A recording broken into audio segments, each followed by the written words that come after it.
nih. Astagfirullah. Astagfirullahaladzim. Dan gue tidak kejadian gedor. Astagfirullahaladzim. Kamu ini berdosa banget. Gak kuat.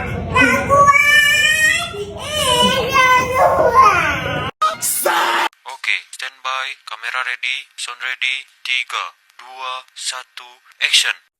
Halo semua, perkenalkan nama saya Arca Wastisuek dengan NIM HR32 dari mahasiswa program studi farmasi Fakultas Kedokteran dan Kedokteran Hewan Universitas Nusa Cendana. Di sini saya akan menjelaskan tugas farmakognosi tentang evaluasi Simplisia. Nah, perlu teman-teman tahu Simplisia merupakan bahan alami dan digunakan sebagai bahan obat yang belum mengalami pengolahan lebih lanjut kecuali proses pengeringan. Nah, menurut farmakognosi, Simplisia dapat berupa bagian tanaman seperti daun, batang, akar, rimpang, biji, bunga maupun buah. Simplisia juga dapat berasal dari hewan atau mineral yang memiliki khasiat sebagai obat. Nah, yang berikut kita masuk pada jenisnya. Nah, jenis Simplisia dibagi menjadi beberapa jenis berdasarkan asalnya, yaitu yang pertama Simplisia nabati. Nah, Simplisia nabati ini berasal dari tumbuhan seperti daun, akar, batang, bunga, buah ataupun biji. Contohnya itu daun sirih, rimpang jahe, dan akar ginseng. Yang kedua itu Simplisia hewani. Nah, Simplisia ini berasal dari hewan. Contohnya yaitu madu, minyak ikan maupun empedu sapi. Yang ketiga itu Simplisia mineral. Nah, Simplisia yang berasal dari bahan mineral contohnya itu kaolin dan talkum. Yang berikut kita masuk pada pengertian evaluasi Simplisia. Nah, evaluasi Simplisia sendiri adalah proses penilaian terhadap Simplisia untuk memastikan identitas, kemurnian, kualitas, serta keamanan bahan obat. Evaluasi ini dilakukan untuk menjamin bahan Simplisia yang digunakan benar-benar berasal dari bahan yang diinginkan dan tidak tercampur dengan bahan lain yang dapat menurunkan kualitas atau bahkan membahayakan kesehatan.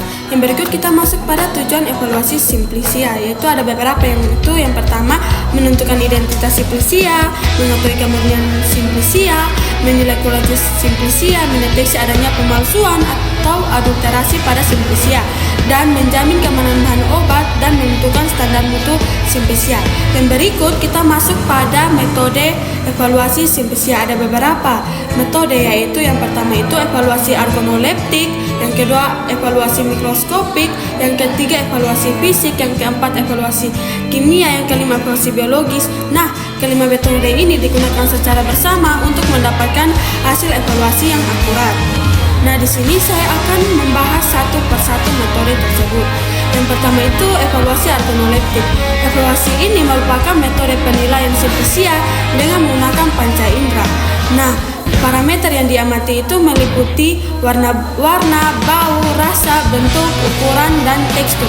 Contohnya itu pada jahe. Nah, jahe ini memiliki aroma khas dan rasa pedas yang menjadi ciri khasnya.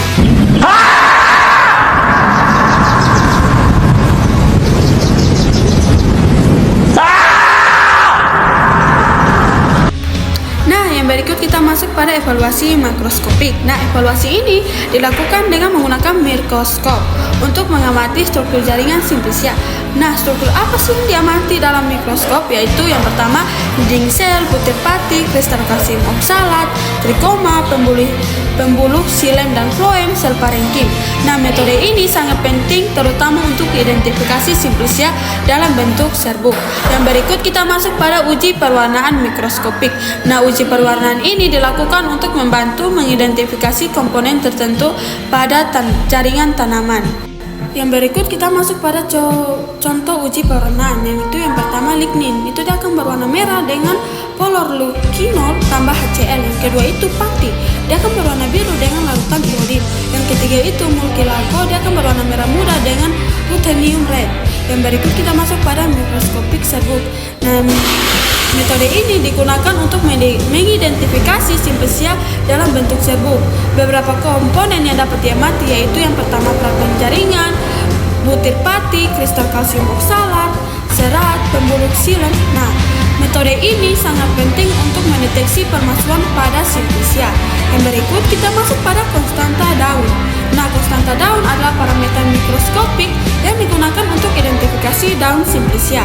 Parameter yang termasuk konstanta daun antara lain itu ada jumlah stomata, indeks stomata, jumlah vein islet, vein termination number, rasio Parisade. Nah, jumlah stomata itu adalah jumlah stomata yang terdapat pada satuan luas tertentu dari permukaan daun. Jumlah stomata dapat berbeda antara spesies tanaman sehingga dapat digunakan sebagai parameter identifikasi indeks stomata. Nah, indeks stomata merupakan persentase jumlah stomata terhadap jumlah total sel epidermis pada daun. Indeks stomata dapat dihitung dengan rumus berikut. SI sama dengan S per E tambah S kali 100 dengan keterangan S adalah jumlah stomata dan E adalah jumlah sel epidermis. Berikut kita masuk pada rumus mikroskopi kuantitatif. Pada jurnal tersebut ada contohnya yaitu U kali L kali N kali 100 per S kali M kali P dapat hasil berapa persen kemurnian obat, di mana N adalah jumlah struktur karakteristik dan W adalah berat lipokodium yang diambil dalam miligram, yang S adalah jumlah spora likopodium, yang M adalah berat sampel dalam miligram, dan P adalah kasus bubuknya. Yang berikut kita masuk pada evaluasi fisik. Nah, evaluasi fisik ini dilakukan untuk menentukan sifat fisik Simplicia. Parameter yang diperiksa itu meliputi kadar air, kadar abu, berat jenis, indeks bias, dan titik lebur. Evaluasi fisik ini membantu menentukan kualitas Simplicia. Yang berikut kita masuk pada metode evaluasi kimia. Metode ini tentu digunakan untuk mengetahui kandungan senyawa kimia dalam Simplicia. Metode yang digunakan itu meliputi uji kualitatif, uji kuantitatif, kromatografi, dan spektrofotometri senyawa. Yang berikut kita masuk pada senyawa kimia Simplicia. Simplicia dapat mengandung berbagai senyawa aktif seperti yang sudah teman-teman tahu, ada beberapa yaitu ada alkaloid, flavonoid, tanin, saponin, glikosida, dan minyak asir. Senyawa tersebut berperan aktif dalam memberikan efek farmakologis. Yang berikut kita masuk pada metode evaluasi biologis. Nah, metode ini dilakukan untuk mengetahui aktivitas biologis Simplicia. Metode ini biasanya menggunakan hewan percobaan, kultur sel, mikroorganisme. Tujuannya untuk mengetahui efek farmakologis Simplicia.